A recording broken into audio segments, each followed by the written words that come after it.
What's going on, YouTube, man? This is your guy Manny, and you're listening to the Back Row Redskins Show. Welcome to the Talking Sports with Manny YouTube channel. If you're new to the YouTube channel, please hit the subscribe button.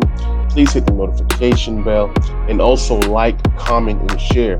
Got some great stuff coming to the channel, but let's go ahead and dive into this post draft podcast.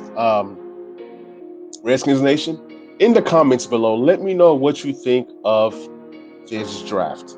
Did you like this draft? Do you think this draft was okay, good, great?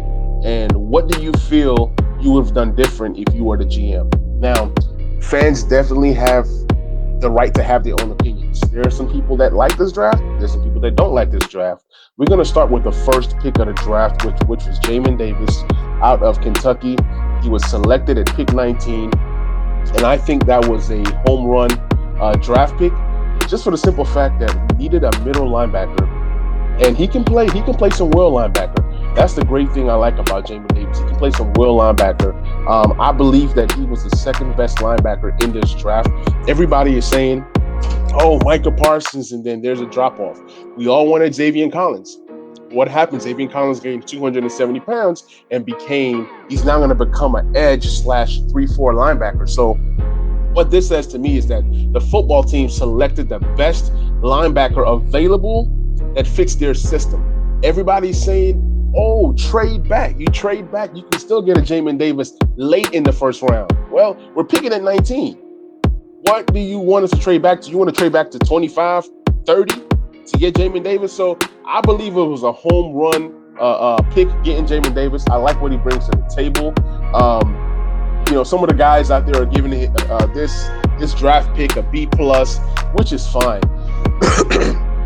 Obviously, Christian Darrisaw was still on the board, and a lot of us was thinking, oh, maybe we might get Christian Darrisaw, but then that didn't happen. You know what I'm saying? I believe the team felt linebacker was a bigger need, hence fourth Washington picking a tackle, which I'm going to get to in the second round. So when you're looking at Jamin Davis, you know what I'm saying, he's 6'4" frame.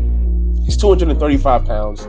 He runs a 4.4. The guy is strong. The guy is athletic. I mean, the guy can jump out the gym. He has like Vince Carter type vertical. So I like everything he brings to the table. Yes, he was a high riser, a big riser in the boards as the draft process went on.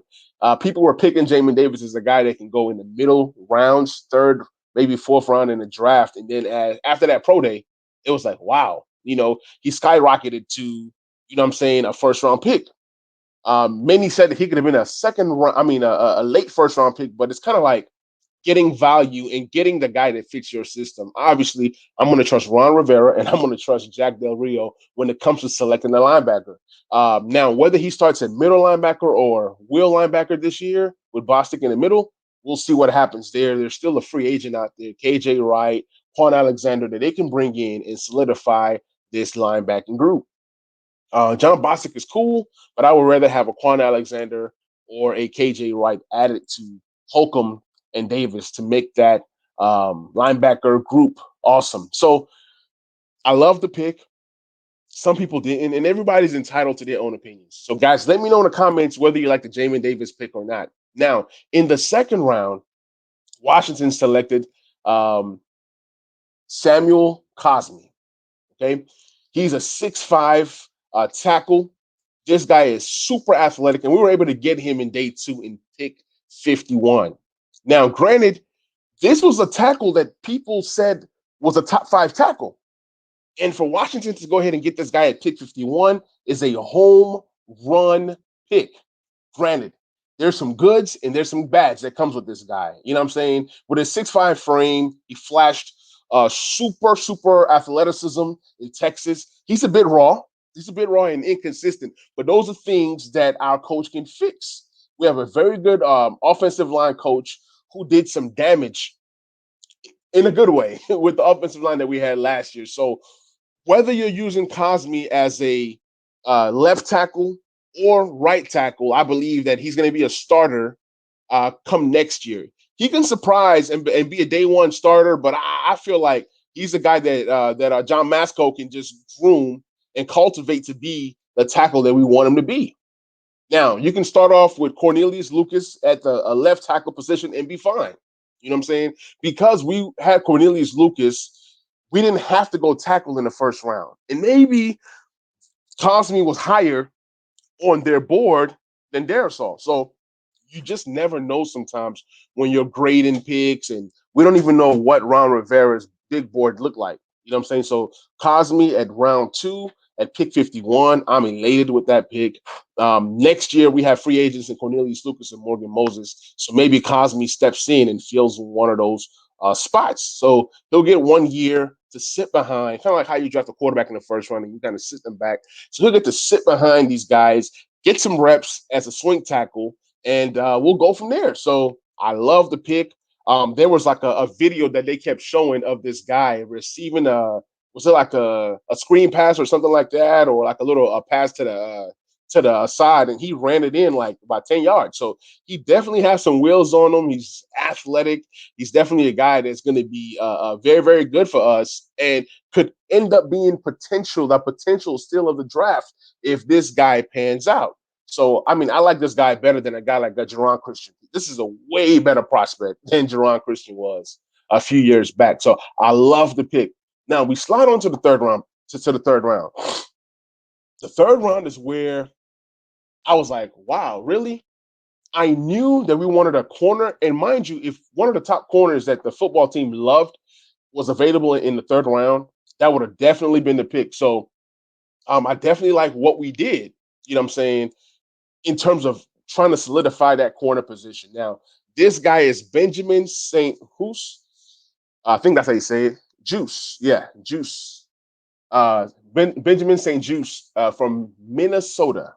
He's 6'3", 200 pounds. That's what I liked. We finally have a corner that has some size. You know, you have William Jack the third, who has some size, and you have Fuller. He's on the smaller side, and you have Jimmy Moreland, who's way on the smaller side. So definitely getting a corner that's 6'3", 200. He's versatile, very, very versatile. You can play him in the outside, inside, safety, nickel. You can move him all over the place. And with Fabian Monroe leaving, this is a great opportunity to bring in a guy like Benjamin who can, step in and bring some added depth to that cornerback position. Every team needs four good corners or four corners that you can depend on. And I believe that Benjamin is going to be a corner that we depend on. Yes, we signed that free agent guy from the Lions. Can't even think of his name right now, to be honest. And then outside of that, you probably have Greg Stroman, Danny Johnson, who are guys that were undrafted, seventh round, that provided great depth for the team. But now you have a battle. You have these four guys, and then you're going to have these other three guys fighting for two spots, and then whoever else that we bring in. So he's going to compete for that third cornerback position. I love the competition between him and Jimmy Moreland. I just love having a guy like Jimmy Moreland who's feisty, smaller, but a ball hawk. And now you have a guy like Benjamin who's going to, provide some, added versatility to this cornerback group. So he just bodes well. He has a big frame, solid athletic ability, and he was big time in college, but he's a guy that, because he played 4 years and was at the Senior Bowl as well, he took some snaps at safety. So it's something that is going to be very, very valuable to the team, having a guy that you can move all over the place. And if somebody was to get hurt at a safety position or cornerback position, he can just go ahead and slide in and help his team. So I really, really like this pick, even though that it was a surprise pick. When once we got this guy, I was looking like, oh my gosh, we didn't get a tight end. We didn't get, another linebacker. Jabril Cox was out there. A lot of us wanted Jabril Cox, but he fell to the fourth round and went to Dallas, our enemy. So a lot of times, that's why I don't like these mock drafts that we do as fans, because what you see in a mock draft simulator is not going to happen come real life. But I mean, the mock drafts are fun. I don't knock it because I do it, but I don't really too much focus on it. But we had another third round pick. And this pick right here might be my favorite pick in this entire draft. We were able to get De'Ami Brown from North Carolina at pick 82 in the third round. So this made up for this St. Juice pick that I was like, wow, I don't know what we're doing. even though I did like the pick after I did my own research and kind of found out who this guy was, because a lot of times us fans, we get mad because we don't know a player. Just because we don't know a player does not mean that the player isn't good, right? So we were able to get this guy, and De'Ami Brown was somebody that I would have been excited to get at 51, but we were able to get this guy at 82, and I was like, what? This guy lasted to 82. I was cutting some hair and I was busy, so I wasn't really watching the draft. When we drafted a cornerback, I'm like, oh yeah, whatever. We got some corner. You know how we are as fans. Oh, somebody. We got somebody because we don't know the guy. And then when we got De'Ami Brown, pick 82, I was like, you got to be kidding me. Another weapon. And to me, wide receiver was such a big need. Everybody said, well, you already have Curtis Samuel. You brought in Humphreys. Why get another wide receiver? Why is it that the Giants continue to get wide receivers? Why is it that the teams like Pittsburgh continues to draft wide receivers every year? Why is it that Kansas City continues to draft wide receivers every year?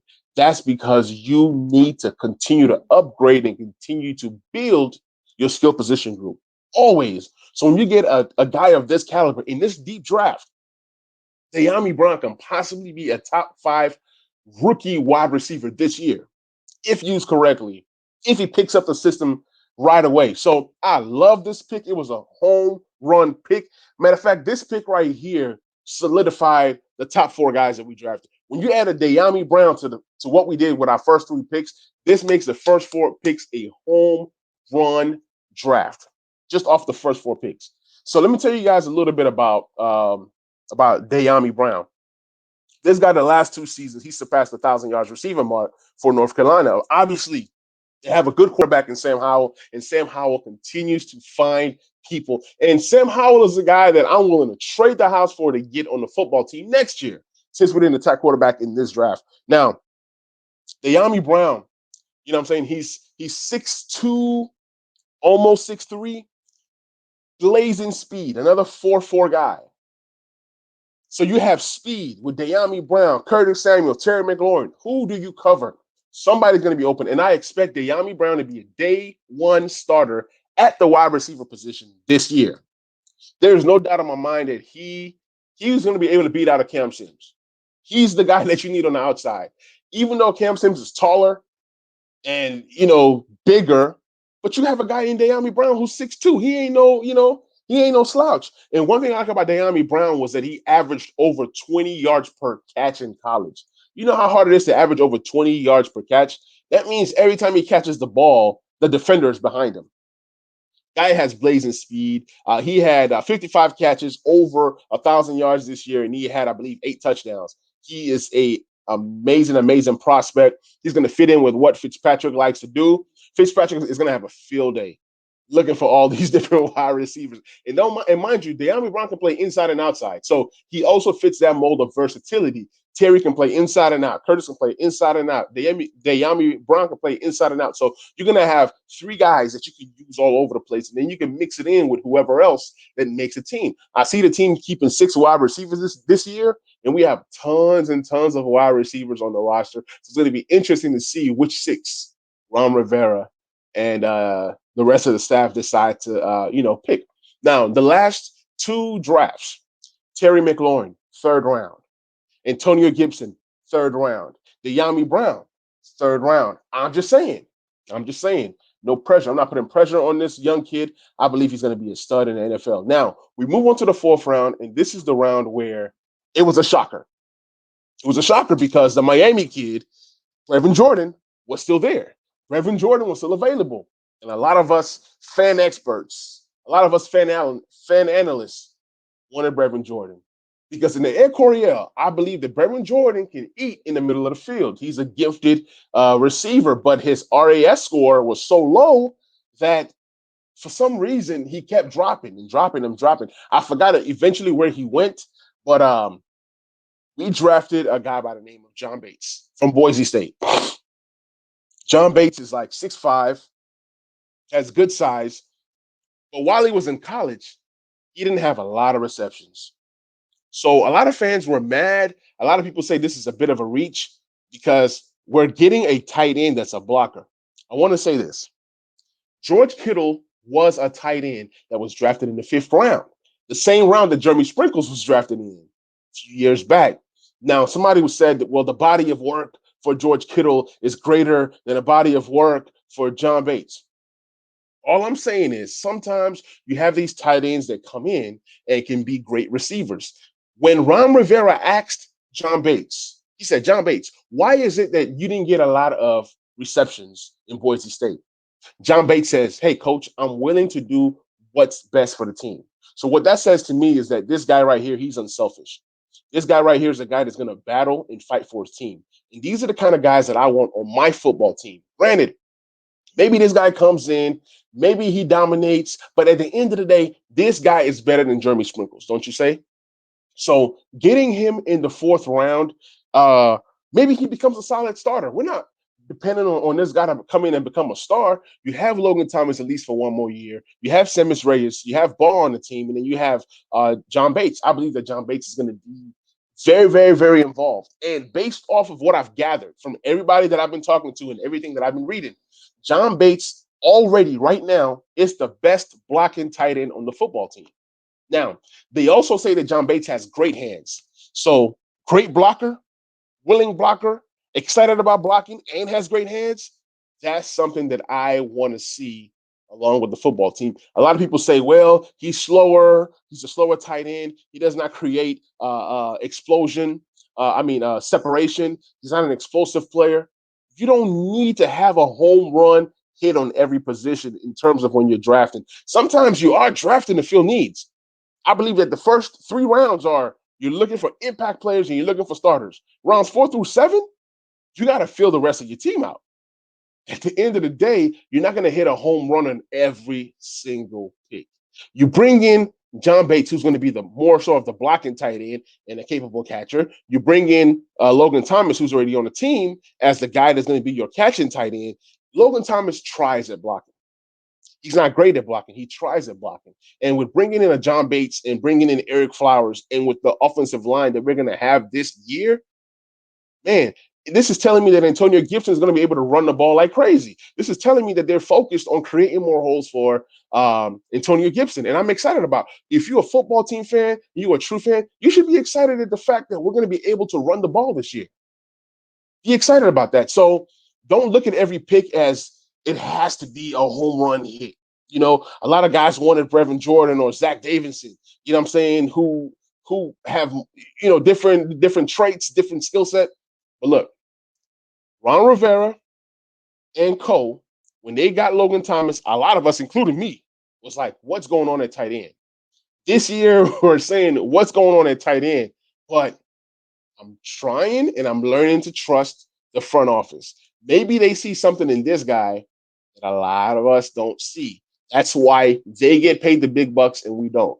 But like I said, I'm okay with fans having their opinions. You're not supposed to like every pick. You are not supposed to like every pick. So I'm going to move on to the next pick. In the fifth round, we drafted Derek Forrest. Derek Forrest is your example of a Ron Rivera type prospect. You know what I'm saying? He's a guy that has plenty of experience at Cincinnati. He played 39 career games and he was a captain of that team. So he's a guy that brings a pedigree of leadership. And Ron Rivera loves high character guys and guys who provide leadership. He is versatile. He can play out. I mean, he can play the strong safety. And he can play the free safety. Some might say that he's a better strong safety than free safety. But one thing that I like about this team is that we got some hitters. We got some hitters. Even when you add the two guys who filled in at safety last year in Reeves and Shays Everett, they hit people. And we're going to be a team that has an identity of hitting people. You know what I'm saying? So I believe we got better in coverage overall this year in terms of covering the running backs out the flat and the tight ends through the middle and all over the field. We definitely got better. I mean, with three guys just off the draft, when you have a Benjamin in the third, when you have Jamin Davis, and now you have Derek Forrest. Derek Forrest has a chance to be the starting free safety this year, but we have to see what happens, through training camp and rookie OTAs and all those different things. He has to learn the system. And this year, because it's going to be much better than it was last year, they're going to start off with a whole bunch of virtual stuff and then they'll continue. But Forrest did have 146 tackles while in college. He had 5 interceptions, and and those interceptions came in his final years, playing. So this guy is going to quickly become a special teams guy. So let's say he doesn't get the starting job. He's going to quickly become a special teams guy who's going to help on special teams until he's ready to have a bigger role on the team. Now the team can decide and say, hey, let's go out there and get a Trey Boston or go out there and get a Malik Hooker. Then we're going to be super deep at safety, which means guys like Reeves and Everett might not make the team. We'll just see what happens. I mean, it's not even a lock that Derek Forrest makes the team even, but I like his potential and I like what he's going to bring to the team. I'm not handing him the free safety position just yet, but what I am saying is that he definitely has a big chance of being the free safety this season. Now, we move on to the 6th round. The Washington football team traded back into the 6th round because we didn't have a 6th round pick this year. But what we did was we traded the 5th next year and got a 6th round and 2 7ths. So did we trade up just to get this pick I'm about to announce right now, or did we trade up to get more picks knowing that we needed to cover more depth positions? So the football team traded up to get a long snapper by the name of Cameron Cheeseman. Okay, it's spelled Cheese Man, but it's pronounced Cheeseman. So to me, he was the best long snapper in the draft. There was a long snapper that went ahead of him that people say that's better, Thomas Fletcher. But from what I've read, I've seen that Cheeseman is the best offensive, long snapper. And long snapper is a position that's very, very important. Sudberg was here in DC for a decade and did an admirable job. He was great at what he did. What if this kid lasts for us 5 years or 6 years or 7 years? Then this pick was a success. A lot of people are getting mad at drafting a long snapper. Well, I ask you fans this. What were you really going to draft at this pick right here? Let me know in the comments, because a lot of fans talk, oh, this was a bad pick. Well, what's the solution? People say this is a problem. I say if there's a problem, then let me know the solution. It goes both ways. So if you're saying that this is a bad pick, then what would you have done? Who was out there? So we don't get so we get this long snapper, which is a position of need, which means that he's going to make the team. You know what I'm saying? So 6th round next year is a weaker draft. You lose the 5th round, you can trade back into the 5th round anyways. But what this guy did was he played 39 games. He's 6'4". He's solid. He's done a great job in college playing long snapper. And this is a position that if everything bodes well, you don't have to worry about this position for the next few years until it's contract time. Then you decide if you're going to pay him or let him walk. But when Washington football team made this pick, there was 34 more picks left to go. So whether you got him in the 6th round at pick 225 or you're getting him in the next few picks, it doesn't really matter. They felt he was their guy. Ron Rivera did a Zoom one-on-one with this guy prior to the draft. So Ron Rivera was very knowledgeable about who this guy was, and maybe this guy did not last to the 7th round. Shortly after this pick was made, there was a mini run on long snappers. So we were not the only ones looking for a long snapper. So I don't have much to say about this pick other than it is what it is. We needed one. We got one. Move on with it. If you don't like it, then oh well. So we move on to the 7th round, and we drafted a guy by the name of William Bradley King from Baylor. You know, Washington did a great job in the 7th round with filling needs. When we've done these podcasts for for the Back Row Redskins show, we've always talked about the importance of having depth at the edge position, being that Ryan Kerrigan is gone, being that Ryan Anderson is gone. So really, after Chase and Sweat, there's nobody behind those guys. So this is a glaring need, a need that we did not feel in free agency. So guess what we did? We drafted 2 edge rushers in the 7th round, and the first one being William Bradley King from Baylor. Last year, he had 3.5 sacks during his transfer season at Baylor. So he was from Arkansas State before that. He's solid. He's 6'4", 248 pounds, nice frame. He should battle for a backup position. You know, he'll get to battle with James Smith-Williams, which, yes, he's there.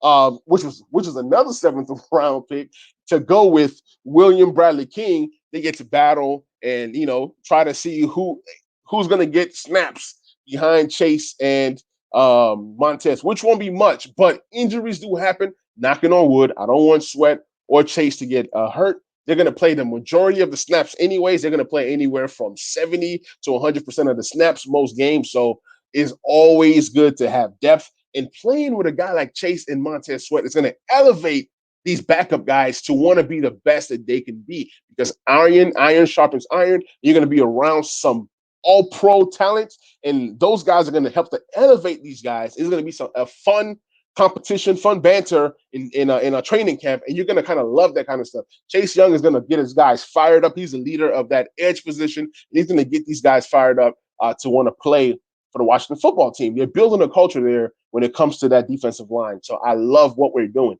And with the next seventh round pick, we were able to get Shaka Toney. Shaka Toney from Penn State. Shaka Toney from Penn State is way more intriguing to me than Bradley King.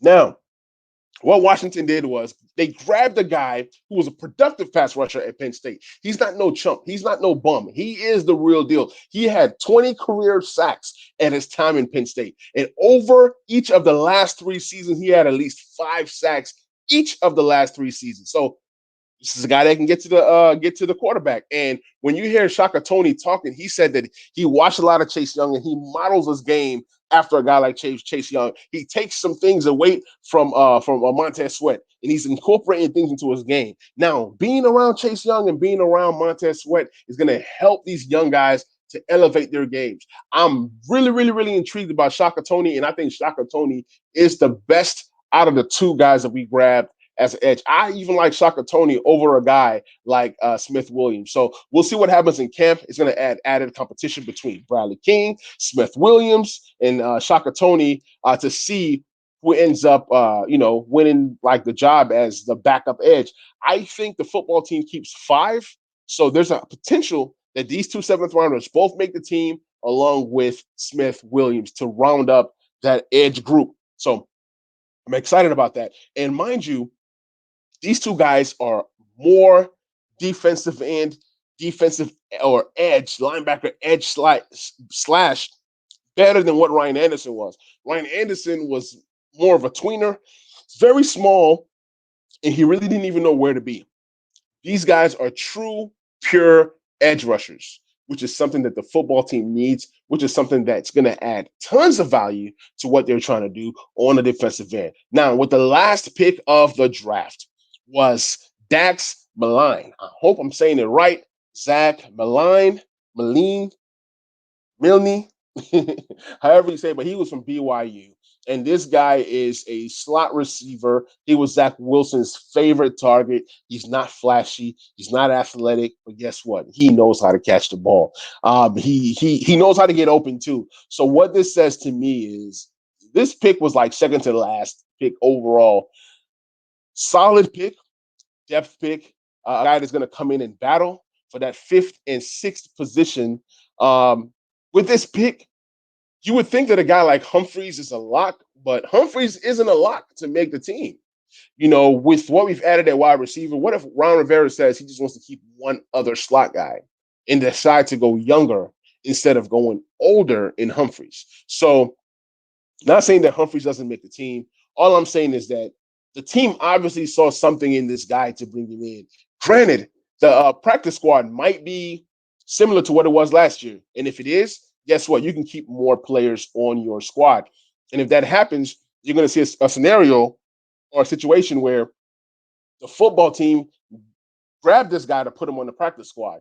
And I'm going to get into the undrafted free agents in a minute, but back to Dax. Dax is just going to provide just another slot wide receiver, just another guy to just come into the camp and compete, another guy to push some of the guys like Sims Jr., who I think is gone, either way it goes.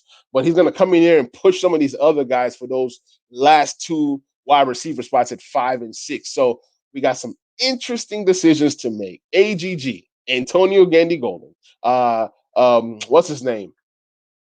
His name is Kelvin Harmon. You know what I'm saying? Cam Sims, Steven Sims Jr.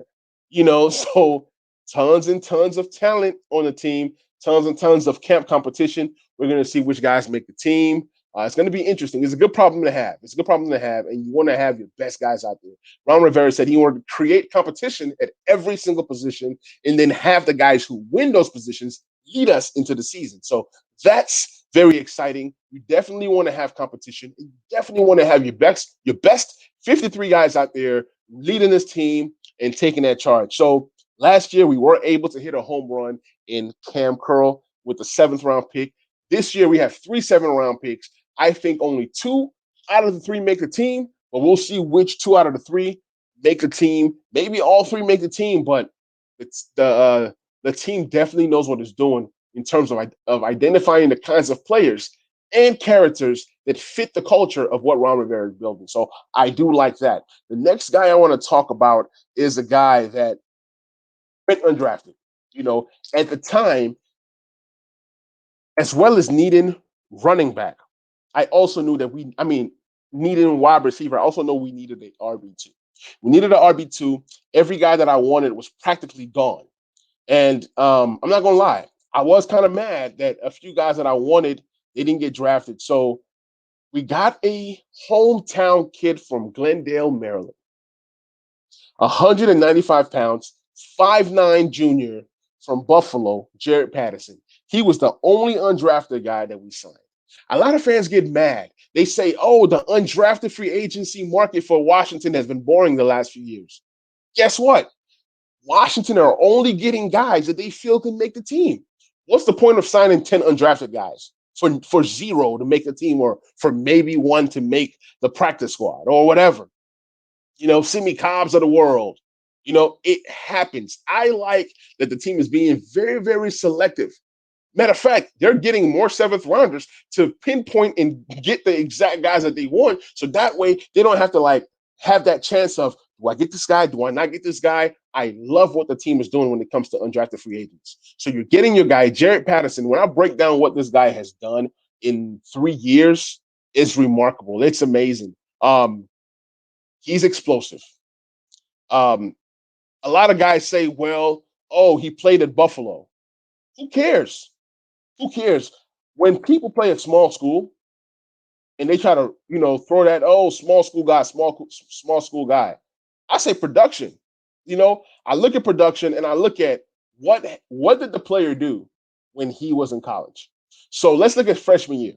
Freshman year, he had 183 carries, 1,013 yards. Okay, 5 yards per carry, 14 touchdowns. He had 7 receptions for 62 yards. Okay, year 2, he had 312 carries, 1,700 plus yards, 1 yard shy away from 1,800. So let's just say 1,800 yards. Okay, 19 touchdowns. He caught 13 receptions for 209 yards, 1 touchdown. Year 3, which was this last season, he had 141 carries, 1,072 yards rushing, 7.6 per carry. Okay, 19 touchdowns. Okay, no receptions, so nothing in the receiving world. That's fine. Here's what's beautiful about his stats from 2020. He did this in 6 games. The other 2 stats that I gave you guys was 13 games, 6 games. So you're telling me in 6 games, in less than half the carries, this guy has almost produced what he had previous year? So 1,800 yards, yes, to 1,000 yards. It's a big drop off with the 800 yards rushing. I get that. What I'm saying is he had 19 rushing touchdowns in 2019 and then 19 rushing touchdowns in 2020. 19 rushing touchdowns in 6 games. Let that sink in. 19 rushing touchdowns in 6 games. No matter how you slice it, this guy produced. This guy was at a smaller school and he did what he was supposed to do. He dominated in a small school. So when people say small school, I say production. As long as you're dominating in a small school, that's all I need to know. That's all I need to know. This guy is a stud. This guy is going to make the team. This guy is going to be the RB2 for this squad. This is one of the most exciting prospects that we were able to bring in. And maybe they talked to him on the phone. Maybe they could have had him at the pick instead of Dax. But I guarantee you that the football team called this guy and said, "Hey, do you want us to, would you feel like coming to DC if you don't get drafted?" So I guess they kind of knew that this was their guy. They could have drafted him. They could have drafted him at that spot, but they knew that he was a hometown kid. He would love to play in DC, and I guarantee you, somebody was on the phone with Jared Patterson because immediately after the draft, not even 30 minutes to an hour, there were talks about Jared Patterson is going to confirm. He was one of the guys that I didn't want us to draft in the 7th round to take a flyer on him and to see how he does. I believe he makes a team. I believe he has an immediate impact on the team, and he's going to be a nice two young running back combo between him and Antonio Gibson. I'm excited about that, guys. Thank you guys so much for listening. This is the Back Row Redskins show. Be sure to like, subscribe on Apple, Spotify, all the different podcast forms. If you're watching on YouTube, please like, please subscribe, please share, and please comment. Everything that you guys do helps. So I appreciate you guys. You guys be safe, and I'm out. Peace.